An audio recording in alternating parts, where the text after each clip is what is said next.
শুধুমাত্র দুটি ডিম আর পেঁয়াজ দিয়ে আজকে দারুণ মজার একটি নাস্তার রেসিপি তৈরি করে দেখাবো। এটা আপনারা ইফতারেও খেতে পারেন আর বিকালের নাস্তা হিসাবেও রাখতে পারেন। সর্বপ্রথম আমি এখানে পেঁয়াজ কুচিয়ে নিয়েছি। পেঁয়াজগুলো একদম সরু সরুভাবে কুচিয়ে নিয়েছি। কুচিয়ে রাখা পেঁয়াজের উপর দিয়ে দিয়েছি 4টি কুচি করে কেটে রাখা কাঁচা লঙ্কা, দিয়ে দিয়েছি হাফ চা চামচ পরিমাণ ধনিয়ার গুঁড়ি, হাফ চা চামচ পরিমাণ হলুদের গুঁড়ি, দিয়ে দিয়েছি হাফ চা চামচ পরিমাণ জিরের গুঁড়ি, হাফ চা চামচ পরিমাণ লাল লঙ্কার গুঁড়ি আর হাফ চা চামচ পরিমাণ বিট লবণ, আর দিয়ে দিয়েছি হাফ চা চামচেরও একটু কম পরিমাণে চাট মশলা। এখানে আপনারা নিজেদের পছন্দ মতো মশলা অ্যাড করতে পারেন। তারপর দিয়ে দিয়েছি হাফ বাটি পরিমাণ চালের গুঁড়ো আর হাফ বাটি পরিমাণে বেসন। এখানে কিন্তু আমি কোনো রকম পানি ইউজ করিনি। বেসন বা চালের গুঁড়োর সঙ্গে পেঁয়াজটা খুব ভালোভাবে একদম হাত দিয়ে মাখিয়ে নিতে হবে। এটা কিন্তু পেঁয়াজটা মাখাতে মাখাতে কিন্তু পেঁয়াজ থেকে অলরেডি পানি ছেড়ে দেবে, সেহেতু এখানে কোনো পানি দেওয়ার দরকার নেই। ডিম দুটি সিদ্ধ করে নিয়েছি এবং ডিম দুটিকে আমি খুব ভালোভাবে খোসা ছাড়িয়ে নিয়েছি। এবার ডিমটাকে মাঝখান বরাবর কেটে নেব আর একটা ডিমকে আমি 4 টুকরো করে নেব।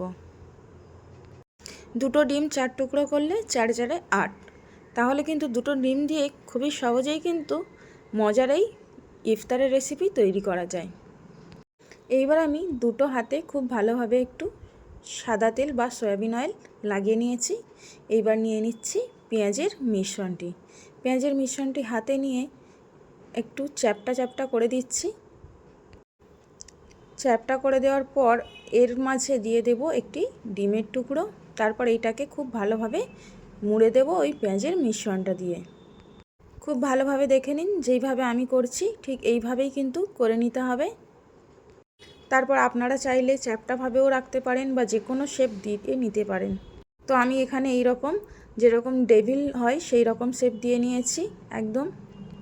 আর হ্যাঁ, এইভাবে কিন্তু আমি সবগুলোকে খুব ভালোভাবে রেডি করে নেব আগে। তো দেখুন একটা কিন্তু আমার কমপ্লিট হয়ে গেছে। তো সবগুলো আমি রেডি করে নিয়েছি, দেখিয়ে দিচ্ছি খুব সুন্দরভাবে আর একই রকম শেপে করেছি। আর এইদিকে প্যান বসিয়ে দিয়েছি এবং প্যানের মধ্যে পরিমাণ মতো সয়াবিন তেল দিয়ে দিয়েছি এবং তেল গরম হলে দিয়ে দিয়েছি আগে থেকে করে রাখা ডিম পেঁয়াজগুলি বা পেঁয়াজ ও ডিমের চপ বলতে পারেন। তেলটা কিন্তু মিডিয়াম হিটে থাকা অবস্থায় এটা আমি দিয়েছি এবং উল্টে পাল্টে খুব ভালোভাবে কিন্তু গোল্ডেন ব্রাউন করে এগুলোকে ভেজে নিচ্ছি। আর হ্যাঁ, গ্যাসটা কিন্তু মিডিয়াম ফ্লেমে রেখে ভাজতে হবে, তাহলে কিন্তু ভিতর থেকে খুব ভালোভাবে সিদ্ধ হয়ে যাবে এবং বাইরে কিন্তু খুব মচমচে আর ক্রিস্পি হবে। রমজান মাসে এইভাবে ইফতারি করলে কিন্তু কিছু কাজও এগিয়ে থাকে, যেমন ওই আলাদা করে পেঁয়াজু বা আলাদা করে ডিমের চপ করা লাগে না, দুটো একসঙ্গেই কিন্তু হয়ে যায়। বাড়ির সদস্যরাও খুশি আর নিজেদের কাজও কিন্তু এগিয়ে থাকে। তো সবগুলি ভাজা হয়ে গেছে, এবার আমি তুলে নিয়েছি এবং একটি প্লেটে সার্ভ করে নিয়েছি।